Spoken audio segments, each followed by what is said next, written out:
disciple. My raps are trifle. I shoot slugs from my brain just like a rifle. What's going on, everybody? It's your boy Dapper from the Borough Society, and today we have Niyya from Locs Revolution. We're going to be asking us some questions today, going over some topics,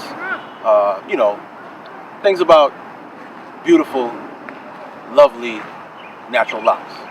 So, Niyya, tell me a little bit about yourself. Hi.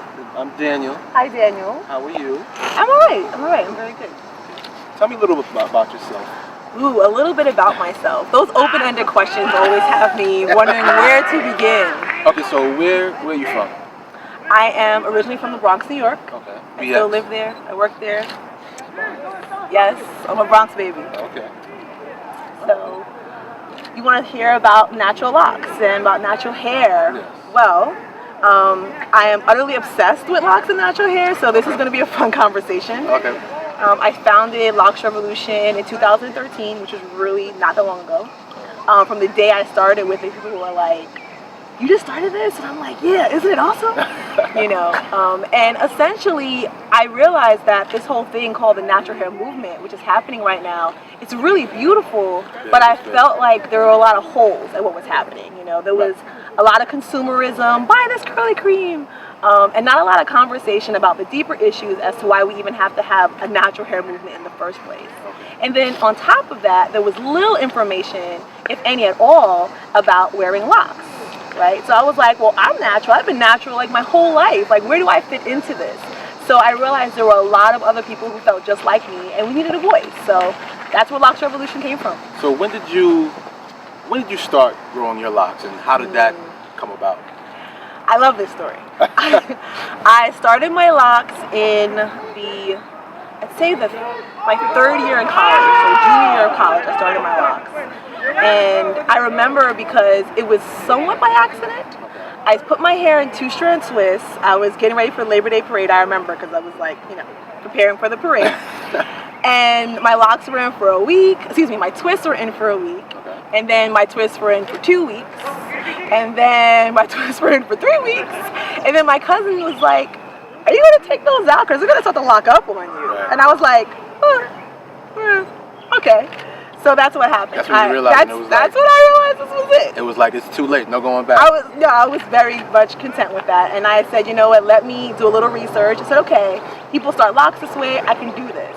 Let me get some more information about locks, because people are going to start asking me questions. Why did you lock your hair? Are you a Rasta? I noticed you don't eat meat. Those kind of things. So I have to prepare myself for that. But I've wanted locks for a long time. And I noticed a lot, people don't really know that health plays a big role in your life, having a locks. Like drinking a lot of water. What else? What other tips do you have? For healthy hair. It's not just the style, because people love the style of the locks, but they have to understand that the hair needs to be healthy. Absolutely. One of the things that people need to realize is that locks is still hair, right? So to have healthy, beautiful locks, you need to start with healthy, beautiful hair. You can't think, oh, my hair is so busted and my hair is so damaged, I'm going to lock it in, it's going to be great. Right. It doesn't work that way. And one of my colleagues, Yeti the lockologist, she's based out in New Jersey. I'll quote her and say, if your hair is not healthy, all these styles you're doing, you look bald head, you're going to still look a little crazy. So that's the whole thing. So as far as tips are concerned, I think that the first thing for everyone, whether you have locks or whether you have loose natural hair, is to, like you said, drink lots of water, but not to do too much. One of the reasons why people find that your hair, when it's in protective styles, grows faster, at least it seems that way, is because you're not troubling with it, right? You're not constantly styling it. You're not constantly doing things which are causing the hair to break. Just let your hair breathe and let your hair grow. You don't need a bucket of products. In actuality, the more products you put in your hair, the more likely your hair is going to grow slower, because you're clogging up your pores with a whole lot of unnecessary gunk, right? So just really letting your hair breathe is really the best advice anyone can get about having natural hair and letting it grow. It's not that much maintenance, but there is maintenance to it.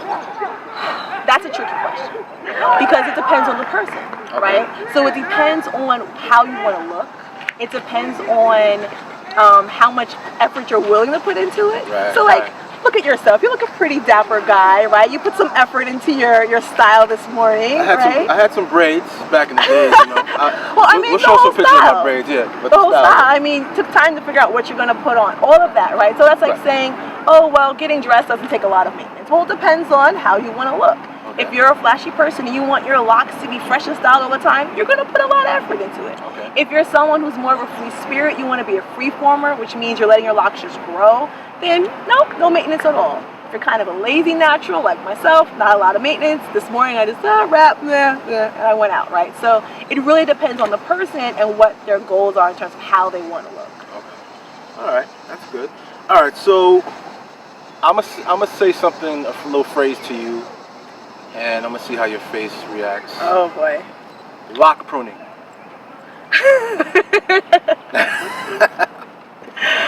Lock pruning. I guess you've been in my YouTube. Yes. I did my research. I've been doing my research. That was an emotional video for me. I see. It was. I don't like scissors at all. Your best friend, she's always there for moral support. She was kind of rough at first, but you had to. Cause she didn't understand how serious it was. Yes, hair. Guys, when I lost my hair started thinning out. Tragic. So I could understand definitely. Yeah. The locks. Now it's been about 8 years since you started. Yes. Look at you. No, yes, it's been about 8 years. I don't just come out here to just talk. I feel like someone's going to calculate my age. They're going to say, okay, she started junior year of college, 8 years. Someone's going to try. I wouldn't do that. Black doesn't crack anyway, so we're not even going to get into that. But yeah, the lock pruning. When you had to do that, is that something that the maintenance plays a big role in that also, or is it like how you started? No, it's a combination of things. So let's talk about lock pruning in general, right? So a lot of professional stylists, and I say professional stylists meaning cosmetologists, you have your degree, you style locks, and you have experience with that. They support the idea of lock pruning, trimming unnecessary hair, just saying when you would prune a plant, right, to maintain the health. Makes it look better, also looks better. Some people who grow locks for spiritual reasons are 110% against any type of scissor trimming, cutting at all whatsoever, right? Wow. So again, it depends on what your values are and where you stand with it. But in terms of the health of the hair, that was something I knew I needed to do. Because as I said, when I started my locks, it was kind of like by accident, I'm going to do locks, right?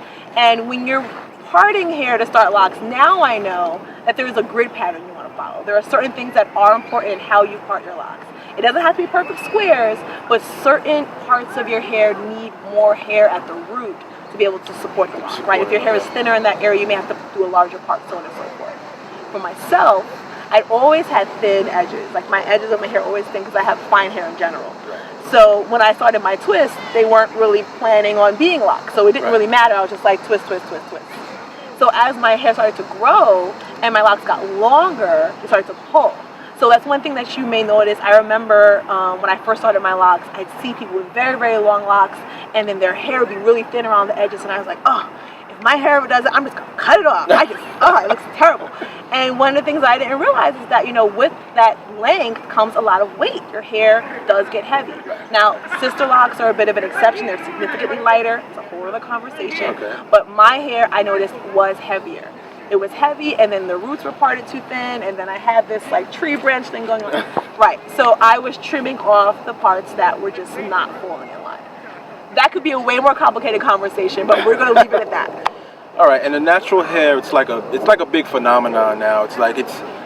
I would say maybe 2007, 2006. Some girls are going natural, and it wasn't as big as it is now. But tell me about the workshops. I've seen that they have a lot of workshops that go on, the hair shows. What actually goes on at those workshops? Okay, so especially in New York, there's a natural hair event that incorporates some sort of a workshop. It seems like almost every Friday. And part of the reasoning behind that, and part of the reason why I do workshops also, is because as people are beginning to embrace their natural hair texture, the bugs again. As long as they're on you and not at me. As far as the workshops go, there are a lot of people now who are ready to embrace their natural hair texture, but the sad reality is that because we haven't embraced our natural hair texture for so long, people don't know what to do. They're cutting out the relaxer, and then they're realizing, oh, this is the texture of my hair, right? Some people have never really experienced their hair before because at a very young age, their mother or their parent, whoever, put a texturizer in their hair, some sort of chemical that altered the texture, so they don't really know how their natural hair grows. and now that they're dealing with it, they don't know what to do. So what the workshops do is they provide a safe space for women to be among their peers who are experiencing similar things, get information from each other, and in some cases also get information from professionals. So when I do workshops, I like to bring in professional stylists, I like to bring in independent product owners to explain the products, how they work, so that you can get an idea of what to do now. You know, they say, you know, I don't want to use relaxer anymore, but I want to style my hair. Or I saw this girl the other day and her hair looks so pretty. Can I do that with my hair? I have no idea. So you would think people would know, but they don't. So what the workshops do is they just create this nice space for people to get that information. And the styles are cool because I seen some crosses, I seen some mohawks, the wraps are beautiful.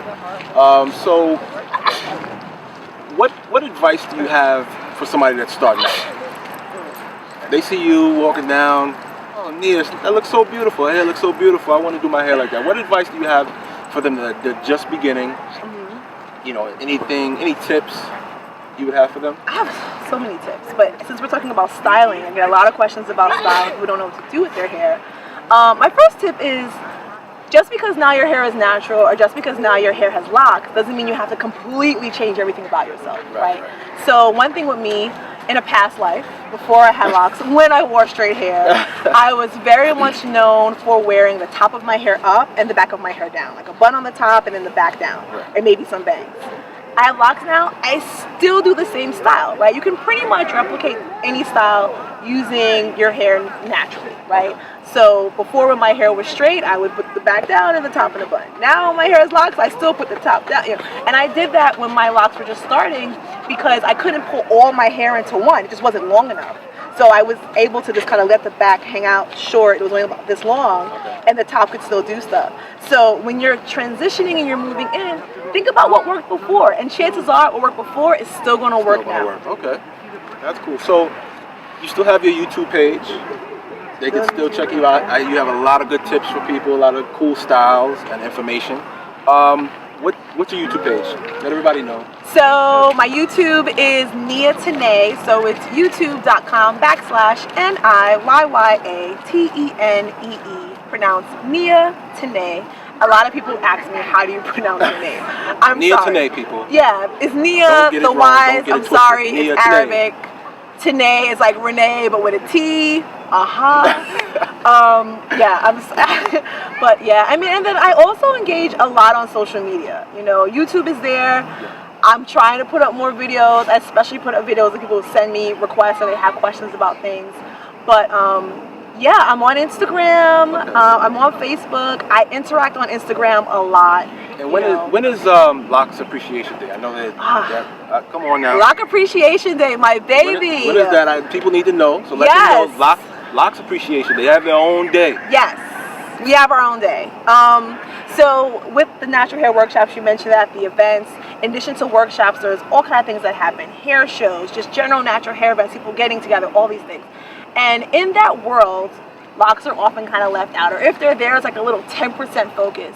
So Loc Appreciation Day is a single day in the natural hair community for all people, whether you have locks or not, to appreciate locks, to celebrate locks, to pay attention to locks for one day. Just give us one day. And that one day is the 4th Saturday in June, so it's a floating date. It's not always the same date, but it will always be the 4th Saturday in June. The 4th Saturday in June. Yes. Locs Appreciation Day. 2015, mark your calendars. I still have time to grow mine. 2015. You'd be surprised how much hair you could grow in not even a whole year, but almost a year. It's over. Oh, okay. It's over. It's over, baby. Niyya, thank you for taking the time out your busy schedule. Thank you for caring about locks. I do. We appreciate it. They're very beautiful. Everybody, it's your boy Dapper from the Borough Society with Niyya Teneé. Check her out. Twitter, Facebook.com, Locs Revolution, everything. everything. Wait, I have to give you my Twitter and Instagram and stuff. I have to give that information. It's so important. On Instagram, it's Locs, LOCS_Revolution. Same thing on Twitter, Facebook, Locs Revolution. It's Locs Revolution everywhere. Locs Revolution. Locs Revolution. The revolution, people. Join the revolution. Join the revolution, Locs Revolution. The revolution will not be texturized. That's right, the revolution will not be texturized, people. It's your boy Dapper from the Borough Society with Niyya Teneé. As always, Have a powerful day. Slots and excels like a rocket.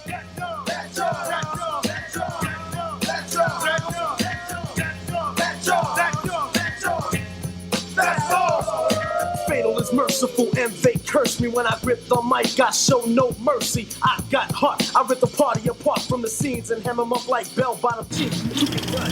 You can't move like 501. Yo, who even knows what a borough is?